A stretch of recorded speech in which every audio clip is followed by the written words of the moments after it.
ನಮಸ್ಕಾರ ಸ್ನೇಹಿತರೆ, ಕರ್ನಾಟಕದ ಸಮಸ್ತ ಜನರಿಗೆ ಈ ಮೂಲಕ ತಿಳಿಸುವುದೇನೆಂದರೆ ಎಸ್ಎಸ್ಎಲ್ಸಿ ಮತ್ತು ಪಿಯುಸಿಯಲ್ಲಿ ಹೆಚ್ಚು ಅಂಕ ಗಳಿಸಿರುವಂತಹ ವಿದ್ಯಾರ್ಥಿಗಳಿಗೆ ದ್ವಿಚಕ್ರ ವಾಹನ ಕೊಡಿಸುವುದಾಗಿ ಸಚಿವ ಜಮೀರ್ ಅಹ್ಮದ್ ಖಾನ್ ಘೋಷಣೆಯನ್ನು ಮಾಡಿದ್ದಾರೆ. ಇದರ ಬಗ್ಗೆ ಸಂಪೂರ್ಣ ಮಾಹಿತಿ ಈ ವಿಡಿಯೋದಲ್ಲಿ ತಿಳಿಸಿದ್ದೇವೆ. ಕೊನೆವರೆಗೂ ತಪ್ಪದೆ ನೋಡಿ. ಹೌದು ಸ್ನೇಹಿತರೆ, ಜುಲೈ 29ನೇ ತಾರೀಕು ನಮ್ಮ ಬೆಂಗಳೂರಿನಲ್ಲಿ ಅಲ್ಪಸಂಖ್ಯಾತ ಸಮುದಾಯದ ಕಾರ್ಯಕ್ರಮವನ್ನು ಆಯೋಜಿಸಲಾಯಿತು. ಇದರಲ್ಲಿ ಸಚಿವ ಜಮೀರ್ ಅಹ್ಮದ್ ಖಾನ್ ಅವರು ಎಸ್ಎಸ್ಎಲ್ಸಿ ಮತ್ತು ಪಿಯುಸಿ ಪಾಸಾದಂತಹ ವಿದ್ಯಾರ್ಥಿಗಳಿಗೆ ಬಂಪರ್ ಗಿಫ್ಟ್ ನೀಡಲಾಗುತ್ತದೆ ಎಂದು ಹೇಳಬಹುದು. ಎಸ್ಎಸ್ಎಲ್ಸಿ ಮತ್ತು ಪಿಯುಸಿ ಪಾಸಾದ ವಿದ್ಯಾರ್ಥಿಗಳಿಗೆ ದ್ವಿಚಕ್ರ ವಾಹನ ಉಚಿತವಾಗಿ ನೀಡುವುದಾಗಿ ಸಚಿವ ಜಮೀರ್ ಅಹ್ಮದ್ ಘೋಷಣೆ 2024 ಹೌದು, ಬೆಂಗಳೂರಿನಲ್ಲಿ ಇತ್ತೀಚೆಗೆ ಅಂದರೆ ಜುಲೈ 29ರಂದು ಅಲ್ಪಸಂಖ್ಯಾತ ಸಮುದಾಯ ವತಿಯಿಂದ ಒಂದು ಕಾರ್ಯಕ್ರಮ ಆಯೋಜಿಸಲಾಯಿತು.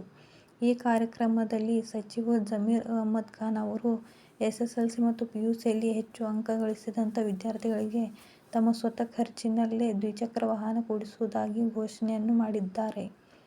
ಬೆಂಗಳೂರಿನಲ್ಲಿ ನಡೆದ ಅಲ್ಪಸಂಖ್ಯಾತ ಕಾರ್ಯಕ್ರಮದಲ್ಲಿ ಸಚಿವ ಜಮೀರ್ ಅಹ್ಮದ್ ಖಾನ್ ಅವರು ಭಾಗವಹಿಸಿದ್ದರು. ಅಲ್ಲಿ ಮಾತನಾಡುವ ಸಂದರ್ಭದಲ್ಲಿ ಎಸ್ಎಸ್ಎಲ್ಸಿ ಮತ್ತು ಪಿಯುಸಿಯಲ್ಲಿ ಹೆಚ್ಚು ಅಂಕ ಗಳಿಸಿದಂತಹ ಸುಮಾರು 32 ವಿದ್ಯಾರ್ಥಿಗಳಿಗೆ ತಮ್ಮ ಸ್ವಂತ ಖರ್ಚಿನಲ್ಲಿ ದ್ವಿಚಕ್ರ ವಾಹನ ನೀಡುತ್ತೇನೆ ಎಂದು ಅಲ್ಲಿ ಅವರು ಭರವಸೆ ನೀಡಿದ್ದಾರೆ.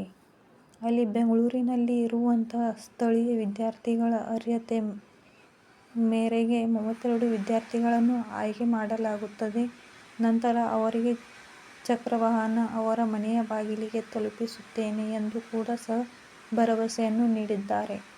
ಮುಂದೆ ಮಾತನಾಡುತ್ತಾ, ನಾನು ಎಷ್ಟು ದಿನ ಸಚಿವ ಸ್ಥಾನದಲ್ಲಿ ಇರುತ್ತೇನೋ ಇಲ್ವೋ ಅಂತ ಗೊತ್ತಿಲ್ಲ ಮತ್ತು ನಾನು ಜೀವಂತವಾಗಿ ಇರುತ್ತೇನೋ ಇಲ್ವೋ ಗೊತ್ತಿಲ್ಲ. ಯಾಕೆಂದರೆ ದೇವರು ನನ್ನ ಹಣೆಬರ ಯಾವ ರೂಪದಲ್ಲಿ ಬರುತ್ತಾನೆ ಎಂದು ನನಗೂ ಸಹ ಗೊತ್ತಿಲ್ಲ. ಅಷ್ಟೇ ಅಲ್ಲದೆ ಮುಂದೆ ನಾನು ಎಷ್ಟು ದಿನ ಮಂತ್ರಿ ಆಗಿರುತ್ತೇನೋ ಅದು ಕೂಡ ಗೊತ್ತಿಲ್ಲ ಎಂದು ಮಾತನಾಡುತ್ತಾ, ಈಗ ನಾನು ಮಂತ್ರಿ ಆಗಿರುವಂತಹ ಕಾಲಾವಧಿಯವರೆಗೂ ಹಾಗೂ ಅಲ್ಪಸಂಖ್ಯಾತರ ಮಂತ್ರಿಯಾಗಿ ಇರುವವರೆಗೂ ನಾನು ನಿಮ್ಮ ವಿಶ್ವಾಸವನ್ನು ಗಳಿಸಲು ಪ್ರಯತ್ನವನ್ನು ಮಾಡುತ್ತೇನೆ ಎಂದು ಭರವಸೆಯನ್ನು ನೀಡಿದ್ದಾರೆ. ಈ ವಿಡಿಯೋ ಚೆನ್ನಾಗಿ ಅನಿಸಿದರೆ ಚಾನೆಲ್ ಅನ್ನು ಸಬ್ಸ್ಕ್ರೈಬ್ ಮಾಡಿ ಮತ್ತು ಬೆಲ್ ಬಟನ್ ಕ್ಲಿಕ್ ಮಾಡಿ.